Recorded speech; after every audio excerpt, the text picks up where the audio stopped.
नमस्कार दोस्तों, आज हम देखेंगे मनुष्य में पाचन कैसे होता है। तो यहाँ देख सकते हैं गाइस, इधर पहले देख सकते हैं ये हमारा मनुष्य का पाचन तंत्र है का चित्र है जो बना है।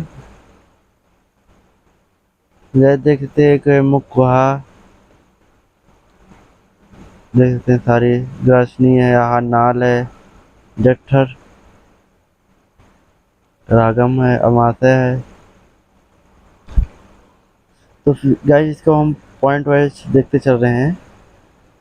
तो पहला पॉइंट है क्या, मनुष्य का पाचन तंत्र आहार एवं इससे जुड़ी ग्रंथियों का बना होता है। मतलब जो मनुष्य का पाचन तंत्र एवं आहार नाल एवं इससे जुड़ी ग्रंथियों का क्या होता है, बना होता है जो पाचन तंत्र।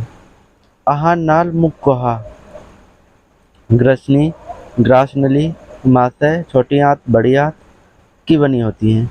जैसे गाइस इधर चित्र में देख सकते हैं, इधर ग्रासनी हो गई, फिर आहार नाल है कि जो हमारी ये नली होती है, आहार नाल हो गया। फिर अमाशय होता है जहाँ खाना जाकर इकट्ठा होता है। फिर यहाँ गाइस देख सकते हैं ये हमारी छोटी आंत है और यहाँ बड़ी आंत है जो बार बार है। तो यही बताया गया है यहाँ। यकृत तथा अग्नाशय आहार नाल से जुड़ी पाचन ग्रंथि है। मतलब जो यकृत हमारा लीवर होता है तथा अग्नाशय आहार नाल से जुड़ी पाचन ग्रंथियाँ हैं।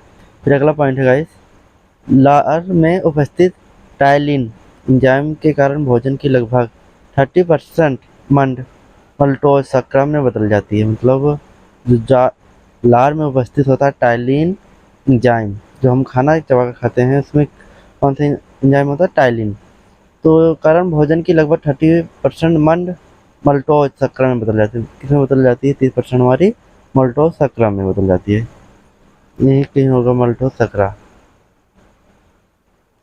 भाई चित्र देख सकते हैं, चाहे तो इसका स्क्रीनशॉट भी ले सकते हैं। फिर आगे चलते हैं, अगला पॉइंट हमारा हो जाएगा गाइस। अगला पॉइंट क्या है, अमाशय की भित्ति में उपस्थित जठर ग्रंथियां जठर रस, जिसका पीएच मान कितना होता है, 1 से लेकर -3.5 का श्रावण करती हैं। जठर रस में 97 से लेकर 99% जल होता है। मतलब जो जठर रस में कितना जल होता है, 97 से 99% जल होता है।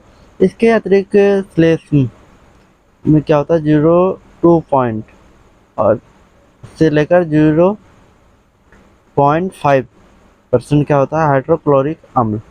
पेप्सिन, जठर, लाइपेस तथा रेनिन आदि एंजाइम होते हैं।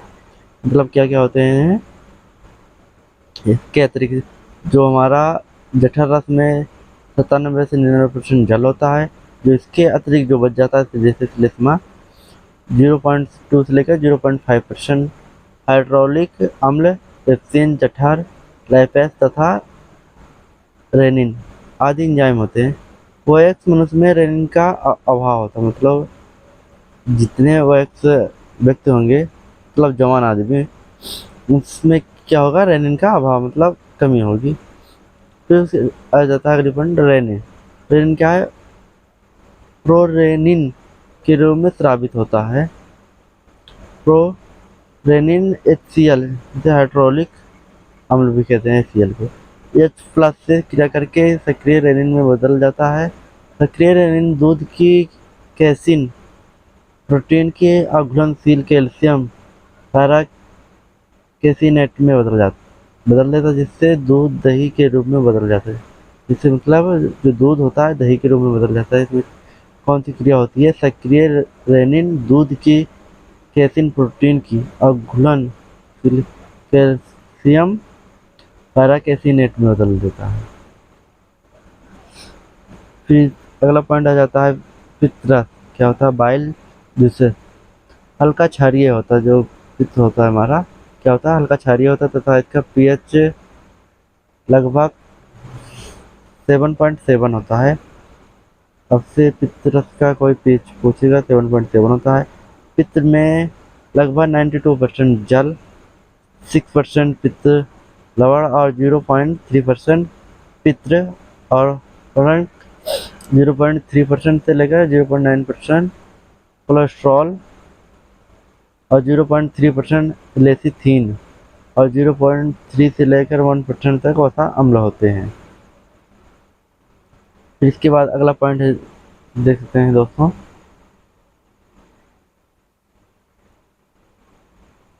ये पढ़ सकते हैं गाइस।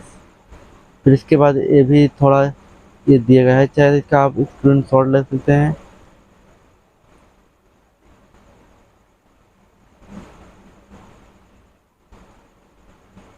गाइस ये यहाँ एक चीज देखने लायक है, जो पक्षियों में ग्रास नली के फूलने से क्या बनता है, क्रॉप बनता है, जिससे भोजन का संग्रह होता है। इसके बाद अगला पॉइंट है ये, चाहे स्क्रीन शॉट ले सकते हैं गाइस। फिर इसके बाद आ जाता है मोस्ट इम्पोर्टेंट, जो पाचन तंत्र के मुख्य एंजाइम, उनके स्रोत एवं कार्य, मतलब जो पाचन तंत्र के मुख्य एंजाइम होंगे उनके स्रोत मतलब और कार्य, जैसे एंजाइम, स्रोत, क्रियाधार पदार्थ और उत्पाद पदार्थ। देख सकते हैं कार्बोहाइड्रेट पाचन में, टाइलिन का स्रोत क्या है, लार ग्रंथि, और क्रियाधार पदार्थ क्या है, स्टार्च, उत्पाद पदार्थ क्या है, डाइसेकेराइड। इसी तरह से गाइस देख सकते हैं कार्बोहाइड्रेट पाचन में, प्रोटीन पाचन में, और वसा पाचन में, न्यूक्लिक अम्ल पाचन में। चाहे तो इसका गाइस भी स्क्रीनशॉट लाइक कर सकते हैं, आप इसका कॉपी बना सकते हैं। गाइस इसके आगे है कुछ प्रमुख स्तनधारियों के दंत सूत्र क्या है, जिससे स्तनधारी दंत सूत्र और दांतों की संख्या क्या होती है। जो मनुष्य का बच्चा होता है, दंत सूत्र का मतलब होता है दांत कितने होते हैं। जैसे मनुष्य का बच्चा, जैसे देख सकते हैं जब बच्चा होगा उसकी दांतों की संख्या 20 है। दंत सूत्र क्या लिखा है, 21/02 और बटा 21/02 गुणे 2। फिर वयस्क में 32, घोड़ा में 44 दांत होते हैं। इसी तरह से गाइस सारे हमारे चैनल का भी स्क्रीनशॉट ले सकते हैं आप। फिर इसके बाद होता है हमारा पाचन तंत्र में स्रावित हार्मोन, जो हमारे स्रावित हार्मोन्स होते हैं जो पाचन तंत्र में क्रिया करते हैं, देख सकते हैं अभी। ये सब आपको गवर्नमेंट एग्जाम की तैयारी के लिए इम्पोर्टेंट रहेंगे। फिर मिलते हैं एक नेक्स्ट वीडियो में।